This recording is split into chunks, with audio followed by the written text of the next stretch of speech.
গিয়ে বলছে আমি নবীর বেটি ফতেমা, বাড়ি আমার মদিনা, ভিকে নাকি দিলে তোরা জান্নাত পাবি না। ফতেমার স্বামীর নাম কি ছিল? হযরত আলী, তাই না? মেয়েটার একটা বাড়ি গেল, গিয়ে বলছে আমি নবীর বেটি ফতেমা, বাড়ি আমার মদিনা, ভিকে নাকি দিলে তোরা জান্নাত পাবি না। ছেলেটার আর সহ্য হলো না, আস্তে আস্তে করে মেয়েটার পিছনে দাঁড়িয়ে গিয়ে বলছে আমি হলাম হযরত আলী, এতদিন তুই কোথায় ছিলি? তোর প্রেমেতে পাগল আমি, আজকে তোকে ছাড়বো না। তুই যদি ফতেমা হবি, আমি হযরত আলী। স্বামী স্ত্রী ব্যাপার, চাল যা হবে হাফ হাফ করিলে, মারামারি লেগে গেছে কঠিন, বুঝলেন?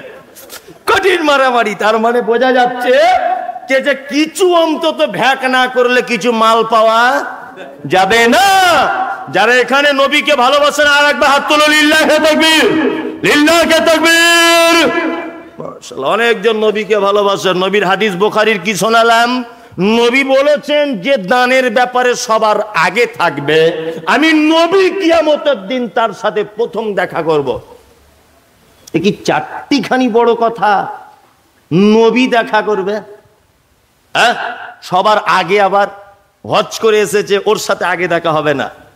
15 বছর মাদ্রাসায় পড়েছে, ওর সাথে আগে দেখা করবে না। জি, কিন্তু হাদিস অনুযায়ী জানা যাচ্ছে যে দানের ব্যাপারে আগিয়ে থাকবে, আল্লাহর নবী বলছেন কিয়ামতের দিন তার সাথে প্রথমে দেখা হবে। এ কি চারটিখানি বড় ব্যাপার? একটা লোক এখানে বলেন তো দেখি, যে এই মাদ্রাসায় আমি টাকা দিব, নবীর সাথে দেখা করব, আমার 10,000 টাকা লিখিয়ে দেন, তবুও ভালো। একটা লোক কেউ আছেন? দেখি তো কে বাপের বেটা আছেন এখানে, যে আমি 5,000 টাকা দিব, তবুও নবীর সাথে দেখা করা লাগবে? আছেন কেউ? ও ফ্রিতে দেখা করবে, টাকা দিবে না, তাই না? ফ্রিতে দেখা করবে, টাকা দিবে না। এই আপনাদেরকে বলছি, শুনে রেখে দেন, টাকা পয়সা কার জন্য আপনি রেখে যাচ্ছেন পৃথিবীতে?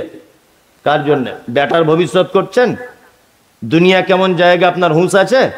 দেখাবো আপনাকে দুনিয়া কেমন জায়গা। এই দেখুন, 2 মিনিট আমাকে টাইম দেন, দুনিয়া কেমন জায়গা দেখাচ্ছি। চাচা আপনি এখানে আসুন তো, আপনি এখানে আসুন, একটা কথা বলবো। আরে কিছু জিজ্ঞেস করবো না, আসুন না, কিচ্ছু বলবো না, আপনি এখানে আসুন, দুনিয়া কেমন জায়গা সেটা দেখাচ্ছি, বসে যান। সবাই আমার দিকে দেখুন, আর চাচার দিকে দেখুন। আসসালামু আলাইকুম। দেখুন, একটা কথা বলি, আমি আল্লাহর কসম ওনাকে অপমান করার জন্য ডাকিনি, আমি ডেকেছি ওনার মাধ্যমে আপনাদেরকে একটা শিক্ষা দেওয়ার জন্য, যে দুনিয়া কেমন জায়গা, বুঝলেন? ওনার মাধ্যমে। রাগ করবেন না তো বাপ? না। আচ্ছা, আপনার কি নাম? সেলিম উদ্দিন। কত বছর বয়স হলো আপনার? আমি যা যা জিজ্ঞেস করবো আপনি শুধু সত্যিটা বলে দেন। 60 বছর। আপনার আব্বা বেঁচে আছে? কতদিন আগে মারা গেছে? মোটামুটি 20 বছর হয়ে গেছে, তাই না? আচ্ছা, আপনি বলুন, যেটা সত্যি সেটাই বলবেন। এই 20 বছরে কোনোদিন আপনি আপনার আব্বার কবরের সাইটে গিয়ে বলেছেন যে আল্লাহ আমার আব্বাকে একটু ক্ষমা করে দাও? কবার গেছেন মোটামুটি? আচ্ছা, যান যান, চলে যান। আমি ওটা জিজ্ঞেস করার জন্য। দেখুন, এর নাম পৃথিবী। 20 বছর আগে ওনার আব্বা মারা গেছে, 20 বছর আগে। ওনাকে জিজ্ঞাসা করলাম, আপনার আব্বার কবরের সাইডে দাঁড়িয়ে কোনোদিন বলেছেন আল্লাহ আমার আব্বাকে ক্ষমা করে দাও? তার জমিতে বাস করছি, তার রোজগার খেয়েছি, 20 বছর বয়স পর্যন্ত, আল্লাহ তাকে ক্ষমা করে দাও? মধ্যে মধ্যে কখনো কখনো গিয়েছি। যাই হোক, এর নাম পৃথিবী। ওনার আব্বা কিন্তু সারা জীবন ইনকাম করেছে, টাকা পয়সা জমিয়েছে, এই কথাটা মাথায় রেখেছে আমার বেটার ভবিষ্যৎ করছি, তাই না? ওনার আব্বা ওনার ভবিষ্যতের জন্য সারা জীবন পরিশ্রম করেছে না? করেছে কি বলেনি? করেছে।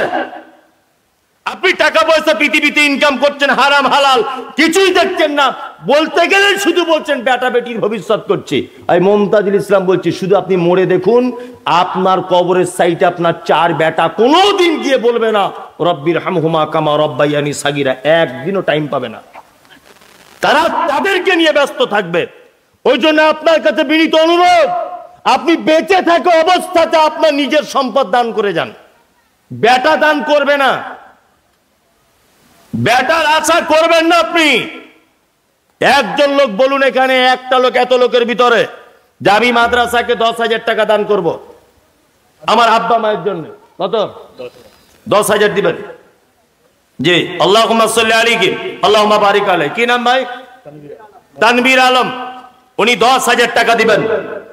তানবীর ভাইয়ের জন্য একটা দোয়া শুধু করব যে আল্লাহ ওনাকে যেন দিনের জন্য কবুল করে নেয়। বলুন আমিন। দেখুন, আমি বানিয়ে বানিয়ে দোয়া করি না, এটা হাদিস এবং কোরআনের খেলাফ, এই জন্য করি না। তবে রাসূলুল্লাহ শেখানো দোয়াটাই করব ইনশাআল্লাহ, তাতে কোনো সমস্যা নেই। পদ্ধতি সবকিছুর যখন চেঞ্জ হচ্ছে এটাই করি।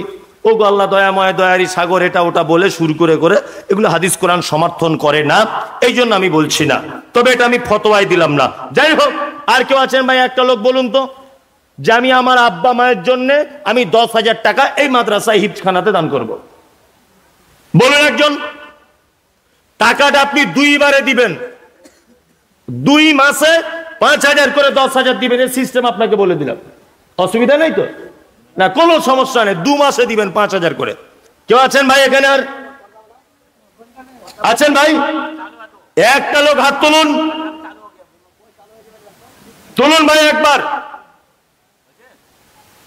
আর কেউ নাই, তানবীর ভাই একাই ছিলেন। আর একটা লোক যদি থাকতেন খুব বড় খুশি হতাম যে আর একটা লোক। এখানে অনেক লোক বসে আছেন, অনেক লোক আছেন, যদিও আমার আগেও একটা আদায়কারী বক্তা তিনি আদায় করেছেন, তারপরেও এটা আমার দায়িত্ব এবং কর্তব্য বলে মনে করছি যে মাদ্রাসায় প্রতিষ্ঠান হিসাবে কিছু আদায় করতে হবে। অবশ্যই এই 1 বছর জলসার উপরে ডিপেন্ড করি মাদ্রাসাটা চলবে, হয়তো এরকমও হতে পারে, তাই না? ওই জন্য আপনাদের কাছে অনুরোধ যে আপনারা এই হিফজখানাতে অন্তত পক্ষে আসুন। কেউ আছেন? আর একটা লোক বলুন, অন্তত বলুন যে 5,000 টাকা আমি দিব, 10,000 পাচ্ছি না। আছেন ভাই কেউ? ভাই কেউ আছেন? জি, আর তো কেউ নাই। সমস্যা খুব। কত? ও মেম্বার সাহেব, উনি দিবেন 5,000 টাকা। দয়া করে বলছি কেউ চলে যাবেন না। আর একজন বক্তা রয়েছেন নাকি? আর একজন বক্তা আছেন, উর্দু ভাষী বক্তা। সেকেন্ড জার্জিস না কি বলছে, যাই হোক, তো উনি আছেন। আপনারা থাকুন। একজন মেম্বার সাহেব উনি দিলেন 5,000। কি নাম ভাইয়ের? রাফিক আলম। জি, আব্দুর রাফিক, উনি দিচ্ছেন 5,000 টাকা। আর কেউ আছেন ভাই? আর একটা লোক বলুন অন্তত 20,000 টাকা হোক, মনটার দিকে একটু শান্তি পাবো। কেউ আছেন ভাই? আর 5,000 টাকা একটা লোক বলুন একটু মেহরবানি করে। আপনারা সব হাত তুলছেন এদিক ওদিক এরকম করছেন, তো আমি ভাবছি মানে চোরের মন পুলিশ পুলিশ, আমি ভাবছি হয়তো টাকার লেগে হাত তুলছেন। এই তো একজন আসছে মনে হয় দিবে। কত? আর 2,000 টাকা দিয়ে দাও ভাই। দেন, ভালো ছেলে খুব। ও 3,000 দিয়েছে, আর 2,000 দেন। আল্লাহ তোমার মালে বরকত দিবে। আচ্ছা, 4,000 দিয়ে দিচ্ছে। কোথায় বাড়ি একটু বলে দাও বাবু? নোয়াপাড়া, দোহাপাড়া, কায়েসালি। 4,000 নগদ। আর তাহলে 20,000 টাকা হলো। আমি 50,000 টাকা পর্যন্ত আদায়ের একটা টার্গেট রাখছি, যে 50,000 হলে হাফ সেঞ্চুরিটা অন্তত হোক। কি বললাম বুঝলেন? 20,000 হয়ে গেছে আমার ডিপার্টমেন্ট থেকে। আর 5,000 টাকা আর দুজন বললেই হয়ে যাবে ইনশাল্লাহ। এই ভাই একটু মেহরবানি করুন, হাতটা তুলুন, আল্লাহর রাস্তায় দেন। আরে আপনি এইখানে যদি দান না করতে পারেন, আর পৃথিবীর এর থেকে ভালো জায়গা আমি আমার চোখে নেই। কি বললাম বুঝলেন? কে এখানে স্টেজে কারা আছে? স্টেজে কারা কারা বসে আছেন? আপনারা দেন, আপনারাই তো দিলে হয়ে যাবে। দেন, আল্লাহর রাস্তায় দেন। কই? আরে বলুন কি আছে, যা আছে দেন অল্প করে। বলুন না, আপনারা দেখে মানুষ একটু জানুক অন্তত। স্টেজে কারা আছেন ভাই আপনারা একটু বলুন। আব্দুল্লাহ কাফি ভাই কে আছেন? একটু মেহরবানি করুন। আল্লাহর ঘরে একটু দেন, কোরআনের শিক্ষা হবে, বাচ্চারা শিখবে। দেন দেন। আরে আপনার টাকা যদি এইরকম কোন জায়গায় না খরচা করতে পারেন, আর কোথায় করবেন? এখানে এতিম অসহায় গরিব ফকিরের বাচ্চারা খাবে, আপনি মনের দিক দিয়ে তৃপ্তি পাবেন, পাবেন না? আতাউর রহমান গিয়াসউদ্দিন, মাস্টার মাহতাবউদ্দিন রফিক মেম্বার সাহেব দিয়ে দিয়েছেন। এক্স মেম্বার মেহবুব আছেন ভাই? ওয়াসিক লোকগুলো এখানে আছে কি না এমনি নাম বলছি? এখানেই আছে। আচ্ছা আচ্ছা আসবে। আচ্ছা